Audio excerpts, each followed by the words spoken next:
চলুন এই পিকচার দিয়ে 5টি ইংরেজি সেন্টেন্স খুব সহজেই গঠন করে ফেলি। নাম্বার 1 সিচুয়েশন অর্থাৎ পরিস্থিতি, নাম্বার 2 অ্যাকশন অর্থাৎ কি করছে, নাম্বার 3 প্লেস অর্থাৎ স্থান, নাম্বার 4 ওয়েদার অর্থাৎ পরিবেশটা কেমন, নাম্বার 5 ফিলিংস অর্থাৎ অনুভূতি।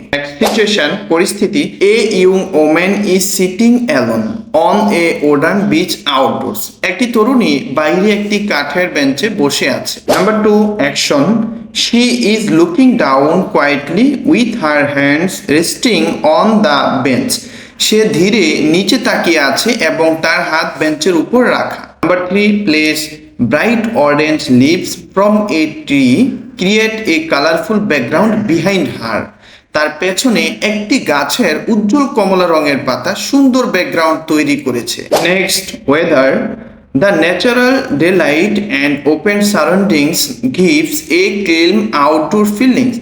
প্রাকৃতিক দিনের আলো ও খোলা পরিবেশ একটি শান্ত বাইরে অনুভূতি তৈরি করেছে। Finally feelings, she appears thoughtful and lost in her own moment.